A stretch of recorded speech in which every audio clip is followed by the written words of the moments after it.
Kenya's Interior Minister Kipchumba Murkomen has accused protesters of attempting to overthrow the government and labelled demonstrations that took place in the capital Nairobi yesterday as terrorism.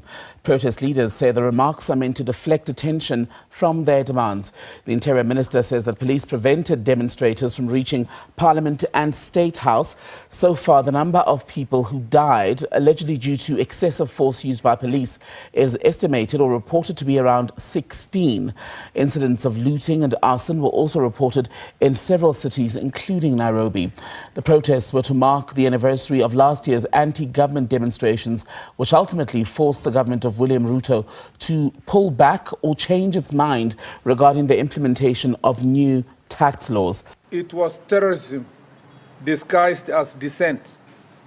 There was no peaceful demonstration. It was riots, chaos, and anarchy.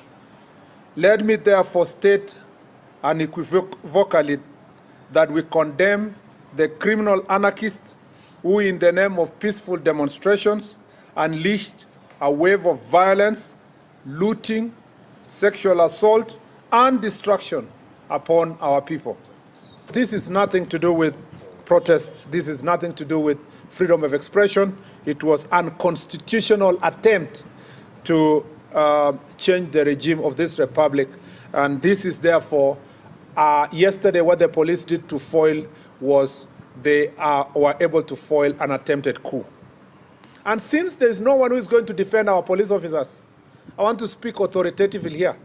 I thank you, our police officer, for a job well done against the extreme provocation. But let's talk further about the situation in Kenya. Bring in the Kenyan Human Rights Commission Senior Program Advisor, Mavenjina. Martin, welcome back to SABC News. So the Interior Minister saying that the demonstrators yesterday were attempting to overthrow the government, calling their actions terrorism. How do you respond? Thank you for having me this evening. First and foremost, allow me to sincerely send my condolences to the over 16 Kenyan protesters who lost their lives yesterday. Now, back to the statement by the Interior Minister. It is quite unfortunate that that is coming from a leader who serves all Kenyans. And that is primarily because the very reason why you saw thousands of Kenyans in all different parts of the country exercise their protest rights yesterday is because they came they came out in numbers because 1 year on, no police officer has been held accountable. Yet last year's protest saw us lose 63 innocent Kenyans and 65 were disappeared.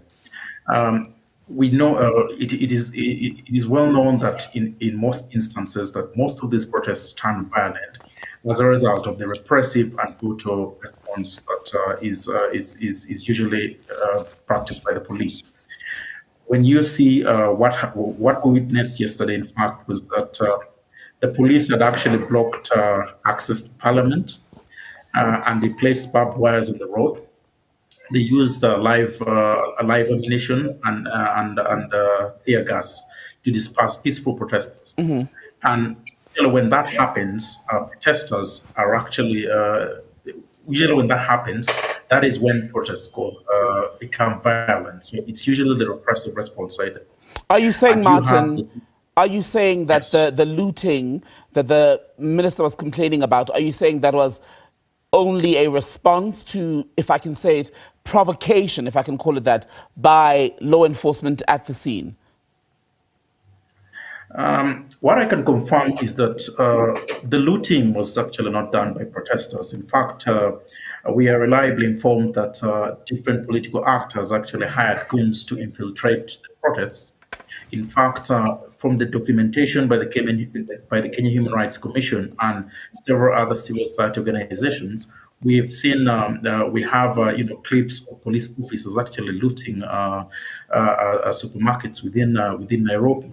And you can imagine our Minister of Interior is telling us, he's telling us on live television, he's commending the police, for brutalizing Kenyans, for stealing from the business community, for using excessive force. And and as you have witnessed from his speech, he's extremely unapologetic. I must mention that yesterday, the government also tried, through the Communications Authority of Kenya, tried to muzzle media from actually broadcasting, sending through live broadcast feeds. And fortunately for us, the Kenya Human Rights Commission and Katiba Institute rushed to court. They got an order suspending, that unconstitutional directive, and that is why, many Kenyans and the rest of the world were able to see were able to see violations that were made to peaceful protesters. Right. I must also point out that the police are are using excessive force in outright disregard of two existing orders. That one prevents them from using, live ammunition and also from, concealing their identities while discharging their duties. On the allegations of police using excessive force, including reports of demonstrators being shot on the streets of Nairobi yesterday, how will those be interrogated at the moment? What we plan to do as civil society organizations, the sad reality is that we do have an independent policing oversight authority that is supposed to be, comprehensively investigate police for inaction. But what we've seen over the last couple of years is that our independent state institutions have been captured. And as is, we do not believe that the Independent Policing Oversight Authority has got the capacity to actually comprehensively investigate yesterday's incidents of police inaction. And that is primarily because 1 year down the road, they have failed to actually prefer charges against several police officers. 2 weeks ago, a young blogger, Albert Ojwang, lost his life.